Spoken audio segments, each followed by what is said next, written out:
BJP നേതാവ് പ്രകാശ് ജാവ്ദേക്കറിനെ സന്ദർശിച്ചതുമായി ബന്ധപ്പെട്ട വിവാദങ്ങളിൽ മനസ്സ് തുറന്ന് മുതിർന്ന സിപിഎം നേതാവ് ഇ.പി. ജയരാജൻ. പ്രകാശ് ജാവ്ദേക്കറിനെ കണ്ടത് 5 മിനിറ്റ് മാത്രമാണെന്നും കുറെ മുൻപ് നടന്ന സംഭവം വിവാദമായത് തെരഞ്ഞെടുപ്പ് സമയത്താണെന്നും ഇ.പി. ജയരാജൻ പറഞ്ഞു.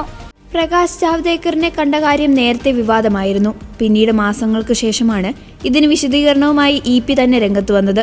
ദുബായിൽ നടത്തിയ മീറ്റ് ദി പ്രസിലാണ് ആത്മകഥ ഉൾപ്പെടെയുള്ള വിവാദ വിഷയങ്ങളിൽ ഇ.പി. ജയരാജൻ മനസ്സ് തുറന്നത്. തന്റെ ആദ്യ പുസ്തക വിവാദത്തിലും ഇ.പി. പ്രതികരിച്ചിരുന്നു. അന്ന് പുസ്തകം പുറത്തിറങ്ങുന്നു എന്ന വാർത്ത ബോധപൂർവം ഉണ്ടാക്കിയതാണ്.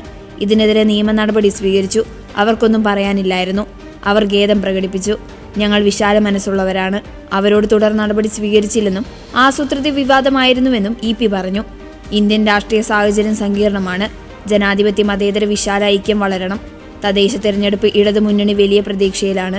നിലവിൽ ഉള്ളതിനേക്കാൾ ഭൂരിപക്ഷം നേടും. PM ശ്രീ പദ്ധതിയിൽ സർക്കാർ സമീപനം ശരിയായ വശം ഇനിയും മാധ്യമങ്ങൾ മനസ്സിലാക്കിയിട്ടില്ല. BJP അജണ്ട കേരളത്തിൽ നടപ്പാക്കില്ല. PM ശ്രീയിൽ ഉയർന്ന മറ്റു ചർച്ചകൾ ഒഴിവാക്കേണ്ടതായിരുന്നു. RSS agenda നടപ്പാക്കില്ല. കേരളത്തിൽ ആരോഗ്യ മേഖലയിൽ സിസ്റ്റം തകരാറില്ല. ഏതെങ്കിലും ഒരു ആശുപത്രിയിലെ കാര്യം വെച്ച് അങ്ങനെ പറയാമോ? കേരളത്തിൽ ഇനിയും ഭരണ തുടർച്ചയുണ്ടാകും. ജനം ആഗ്രഹിക്കുന്നുണ്ട്. സർക്കാർ ചെയ്യുന്ന കാര്യങ്ങളോട് ജനം പ്രതികരിക്കുമെന്നും ഇ.പി. ജയരാജൻ പറഞ്ഞു.